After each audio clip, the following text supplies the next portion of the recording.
তাসকিনের ঘুম নিয়ে খুব আলোচনা হচ্ছে। সম্প্রতি দু একটা গণমাধ্যমে আসার পর তাসকিন নিজেও তো সোশ্যাল মিডিয়াটার একটা ব্যাখ্যা দিয়েছেন যে তিনি আসলে ঘুম থেকে উঠতে একটু দেরি হওয়ার কারণে মাঠে কিছুটা দেরিতে পৌঁছান। তো তাসকিনের এই ঘুমের ঘটনা নিয়ে তো খুব আলোচনা হচ্ছে। এটা দেখতে গিয়ে মনে হলো যে আমাদের পুরো দেশের ক্রিকেট সিস্টেমটাই কি ঘুমে না? বাংলাদেশ ক্রিকেট বোর্ডও কি ঘুমে নয়? কিভাবে? আমি একটু সেটাই বলবো। আপনারা যারা এর মধ্যে সোশ্যাল মিডিয়া অ্যাভেলেবল, প্রায় ১ ঘন্টার একটা প্রেস কনফারেন্স করেছেন বাংলাদেশ ক্রিকেট বোর্ডের সভাপতি নাজমুল হাসান পাপন। অবশ্য আমার এখন ভয় লাগছে। আমি যে বললাম বাংলাদেশ ক্রিকেট বোর্ড ঘুমে, এটার জন্যও কিন্তু এখন ক্রিকেট বোর্ড এই প্রেস কনফারেন্সে ঘোষণা দিয়েছে তারা এখন থেকে আর বরদাস্ত করবে না। সমালোচনা হবে, কিন্তু সেটা যেন মানে এখন এটা অনেকটা আমার কাছে যেটা মনে হলো যে আসলে ডিজিটাল অ্যাক্টের মতো, যে কি করা যাবে কি করা যাবে না বলা হচ্ছে না, এটা আসলে নিয়ন্ত্রণ করার জন্যই। কিন্তু চাইলে ওই আইনের আওতায় আসলে যে কাউকে যখন তখন ফাঁসিয়ে দেওয়া যায়। অনেকটা একইভাবে আমার কাছে মনে হচ্ছে বিসিবি আজকে যেরকম বক্তব্য দিয়েছে তাতে একটু আমাদের জন্য বোধহয় চিন্তারই কারণ। এনিওয়ে, সেই আলোচনাতেও যাব না। আমি বলবো যে বাংলাদেশ ক্রিকেট বোর্ড কিভাবে ঘুমে আছে দেখেন। শেষ করেছেন এই প্রেস কনফারেন্সের শেষটা এরকম দিয়ে করেছেন যে আমাদের সাকিব, তামিম, রিয়াদ যদি খেলতো, মুশফিক, তাহলে আমি নিশ্চিত যে তারাও ভালোই করতো। প্রেস কনফারেন্সে আসলে অনেক বিষয় আলাপ হয়েছে, বাট আমি আসলে একটা পয়েন্টেই ফোকাস থাকতে চাই যে এখন what next for Bangladesh in টি-20 ক্রিকেট। এই প্রশ্নটা ঘুরে ফিরে বাংলাদেশ ক্রিকেট বোর্ডের কাছে গিয়েছে। সাকিব, তামিম, মুশফিক, রিয়াদ, এর মধ্যে মুশফিক টি-20 ক্রিকেট খেলছেন না, তামিম ইকবাল সিলেক্টেড নন দলে, বাকি আছেন সাকিব আর রিয়াদ। তাদের পারফরমেন্স জঘন্যতর হয়েছে এই বিশ্বকাপে। তারপরও ক্রিকেট বোর্ডের এই গাটসটা নাই এটা বলার। তারা বারবার অনেকটা ওই যে আমরা বলি না তথাকথিত ভক্তকুল যারা বলতেই থাকেন যে এই করেছেন সেই করেছেন, উনি তো 2টো সেঞ্চুরি মেরেছেন, উনি তো 4টা 50 মেরেছেন। ভাই, ক্রিকেটটা তো আসলে এই হিসাব করলে সচিন টেন্ডুলকারকে এখনো খেলানো উচিত ইন্ডিয়ার, স্যার ডন ব্র্যাডম্যানকেও এনে খেলানো উচিত অস্ট্রেলিয়ার। ক্রিকেটটা চলেই এখনকার হিসেবে, যেই হিসেবে, এবং চাইলেও আপনি টিম কম্বিনেশনের কারণে শুভমান গিলের মতো ক্রিকেটারকে ছাড়া ইন্ডিয়া স্কোয়াড নিয়ে যেতে পারে।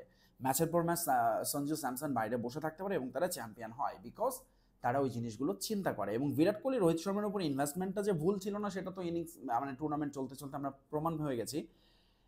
একই প্রমাণটা তো আমাদের এখন হওয়া উচিত যে সাকিব এবং রিয়াদের উপর আসলে টি-20 ইনভেস্টমেন্টটা আরও কতদিন করবে বাংলাদেশ ক্রিকেট বোর্ড।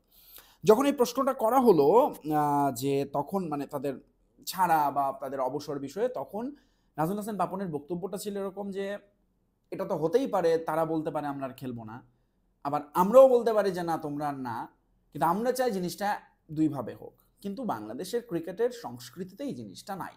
মাশরাফি বিন মুর্তজার ক্ষেত্রে ঘটে নাই, তামিম ইকবালের ক্ষেত্রে ঘটে নাই, মুশফিকুর রহিমের ক্ষেত্রে ঘটে নাই, ইভেন রিয়াদ সাকিবের ক্ষেত্রেও এটা ঘটে না। বরং ক্রিকেটারদেরই এই কলটা থাকে।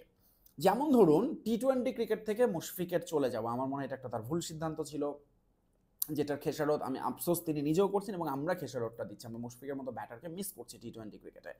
মাহমুদুল্লাহ রিয়াদের টেস্ট থেকে অবসর আরেকটা ভুল ডিসিশন ছিল, যেটা মাহমুদুল্লাহ রিয়াদের জন্য ভুল এবং আমাদের জন্য একটা, আমি বলবো যে আমরা রিয়াদের সার্ভিসটা টেস্টে বরং ভালো পেতাম, সেটা মিস করে যাচ্ছি। তামিম ইকবালের সঙ্গে আসলে যেটা হয়েছে সেটা নিয়ে এত কিছু হয়ে গেছে, আমি আর কথা বলতে চাই না।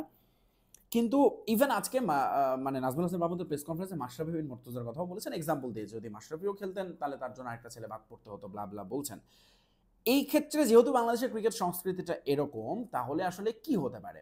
যেহেতু ক্রিকেটাররা, মাশরাফি আজও পর্যন্ত রিটায়ারমেন্টে যাননি, তামিম ইকবাল এখনো ধোঁয়াশার মধ্যে রেখেছেন তিনি খেলবেন কি খেলবেন না, সাকিব প্রতি সিরিজের আগে নিশ্চিত করেন তিনি খেলবেন কি খেলবেন না। বাংলাদেশ ক্রিকেট বোর্ড কি এখনো এইভাবেই চলতে চায়? ক্রিকেটারদের উপরেই, ক্রিকেটারদের কোর্টে বলটা দিয়েই তারা বসে থাকতে চায়? তারা নিজেরা কেন নিজে থেকে বলতে পারে না যে আচ্ছা আমরা নেক্সট সিরিজ জিম্বাবুয়ের সঙ্গে আমরা এই ক্রিকেটারদের দিয়ে খেলাবো, ইভেন ওই সিরিজে হয়তো শান্ত লিটনকেও দরকার নাই, আমি বরং ইমনকে চান্স দিয়ে দেখি। বাট বাংলাদেশ ক্রিকেট বোর্ড এই কাজটা কখনোই করতে পারে না। কেন করতে পারে না সেটারও একটা খুব মজার ব্যাখ্যা আছে। আপনারা তাসকিন আহমেদের ঘটনাটাই একটা প্রমাণ। ভারতের সঙ্গে যখন বাংলাদেশ খুব বাজেভাবে হারলো, টিম সিলেকশন নিয়ে জঘন্য মানে সমালোচনা হয়েছে, তখন সামনে আসলো কি তাসকিন আহমেদের ইস্যু, এবং পুরো ইস্যুটা এখন আমরা ফোকাস হয়ে গেছে এখানে যে তাসকিন আহমেদ দেরি করে এসেছেন। তাসকিন যেটা বলেছেন যে এটার সঙ্গে তার ওই ম্যাচে না খেলার কোনো সম্পর্ক নাই, তিনি দেরি করে এসেছেন, এটা তার ভুল, এজন্য তিনি দুঃখিত। কিন্তু এটার জন্য যে তিনি দলে নেই, ব্যাপারটা সেরকম না, বরং এটা আগে থেকেই ডিসাইডেড ছিল। সো এই যে ডিসিশনটা টিম ম্যানেজমেন্টের, হুইচ ওয়াজ টোটালি রং, সেটা হয়তো আমি বলছি টিম ম্যানেজমেন্ট হয়তো সেটা মনে করছে না, বাট আমরা অনেকেই সেটা মনে করি। এবং বাংলাদেশ ক্রিকেট বোর্ডও আসলে এই জিনিসটা জানতো না। কোন জিনিসটা জানতো না? টিম ম্যানেজমেন্টের অনেক ডিসিশনে। খুবই স্বাভাবিক, না জানারই কথা। ক্রিকেট বোর্ডকে তো আর জানিয়ে জানিয়ে টিম মিটিং থেকে নিশ্চয়ই বিসিবিকে জানানো হবে না যে আমরা আজকে এই করবো সেই করবো। সো এটা খুবই নর্মালভাবে নিচ্ছি। বাট এই যে আমার কাছে নাজমুল হোসেন পাপনের বিসিবি সভাপতি একটা কথা সবচেয়ে ভালো লেগেছে, যে তিনিও একমত নন শান্তর ওই বক্তব্যটার সঙ্গে যে আমরা 3 উইকেট পড়ে যাওয়ার পর আর চেষ্টা করি নাই।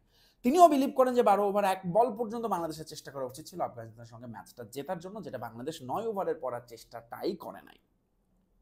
এবং এই যে চেষ্টাটা করে নাই, এটার জন্য দায়ী কে? এটার জন্য তো একটা সিস্টেম নিশ্চয়ই কাজ করেছে পেছনে, যেটা বারবারই বলা হয়েছে। না হলে ক্যাপ্টেন নিশ্চয়ই ভরা মজলি সে প্রেস কনফারেন্সে সেই কথাটা বলেন না। সো কোচদের ব্যাপারে অনেক রকম কথা আছে না, হাথুরু সিং এর ব্যাপারে এই প্রশ্নটাও ছিল, এবং হাথুরু সিং এ ফেব্রুয়ারি পর্যন্ত বিসিবির সঙ্গে তার চুক্তি, সেই কথাটা নাজমুল হোসেন পাপন জানিয়েছেন। সো কোচ আসলে থাকছেন সম্ভবত ফেব্রুয়ারি পর্যন্ত, কারণ এই সময় নতুন কোচ পাওয়া very very difficult. LPL, PSL, IPL এগুলোতে আসলে ক্রিকেটার কোচেরা এখন ফ্রিল্যান্সার হিসেবে কাজ করতে পছন্দ করেন, কোনো টিমের সঙ্গে পার্মানেন্ট সারা বছর ধরে কোচিং করার চাইতে। এটা হচ্ছে বাস্তবতা। সো কোচিং প্যানেল এবং বাংলাদেশের এই যে সিনিয়র ক্রিকেটার ম্যানেজমেন্ট, সো আমি যে প্রশ্নটা করেছিলাম শুরুতে সেই প্রশ্নটাই ফেরত যে what next for Bangladesh in টি-20 ক্রিকেট। এবং এইটা থেকে কোনোভাবে আপনি বা আপনারা সাকিব, যাদের কথা বললাম, রিয়াদ, আপাতত এই দুজনই তো বিশ্বকাপ খেলেছেন, তাদেরকে নিয়ে দেখতে চান কিনা? যদি আমাকে বলেন, আমার উত্তর হচ্ছে না, আমি আসলে চাই না। কিন্তু এই কলটা কে নেবে? ক্রিকেটাররা নিজেরা তো নিচ্ছেন না। মাঝখানে রিয়াদের রিটায়ারমেন্টের একটা ভুয়ো খবর, ফেক নিউজ খুব ছড়িয়ে পড়লো, যেমনটা কুশল মেন্ডিসের ফেক নিউজ ছড়িয়ে পড়েছিল। কিন্তু অ্যাকচুয়ালি বাস্তবতাটা সেটা না। সাকিব আল হাসান, তার আসলে বলাটা মুশকিল, এবং তিনি অ্যাটলিস্ট টি-20 যে ছাড়বেন এটা তো নিশ্চিত করেই বলা যায়। বাট বিসিবি বা টিম ম্যানেজমেন্ট কি আসলে তাদেরকে আরও তাদের উপর ইনভেস্ট করতে চায় কিনা সামনে ফিউচারের দিকে যদি তাকান? আপনি টি-20 ওয়ার্ল্ড কাপ আরও একটা 2 বছর পরে, ততদিন পর্যন্ত বরং আপনি কি 2 বছর ধরে আরেকজন নতুন ক্রিকেটার সাকিবের জায়গায় চেষ্টা করে যাবেন? মিরাজকে কি বরং নিয়ে কাজ করবেন যে তাকে কিভাবে আরও বেশি, সে যেহেতু নাকি টি-20-র জন্য সে যদি সুইটেবল না হয়, তাকে আরও কি করে টি-20 সুলভ করে তোলা যায়, যিনি আসলে আমার কাছে তো মনে হয় সাকিব আল হাসানের পরবর্তী নেক্সট বেস্ট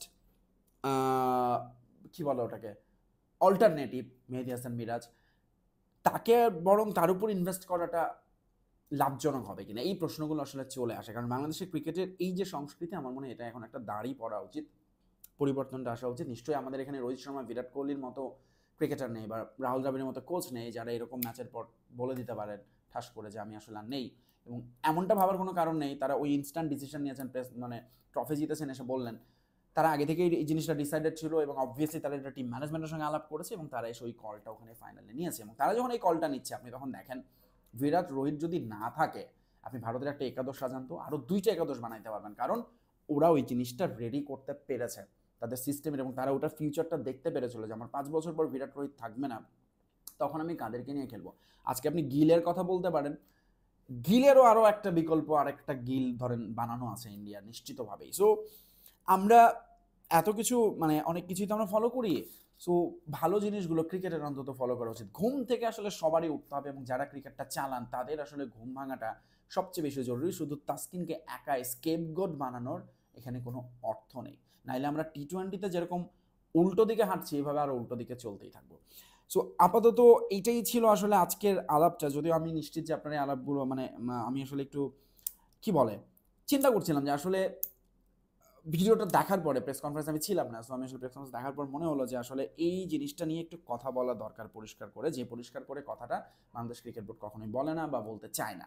কারণ তারা ঘুরে ফিরে তারা আসলে চায় যে না, এটা তো তামিম বলছে খেলবে না, এটা তো মুশফিক বলছে ও খেলবে না। সো আমরা গা বাঁচোয়া ক্রিকেট বোর্ড, দোষটা যেন ক্রিকেটারদের উপর যায়, সেটার জন্য কি তারা ওয়েট করে কিনা, সেই প্রশ্নটাও বড় কিন্তু থেকে যাচ্ছে এখানে। সো এগেইন প্রশ্নটা দিয়ে শেষ করে, আপনারা নেক্সট টি-20-র ভেঞ্চারের জন্য, প্রজেক্টগুলোর জন্য সাকিব এবং রিয়াদকে দেখেন কিনা নিচে কমেন্টস করে জানিয়ে যাবেন। ভাই ভাই।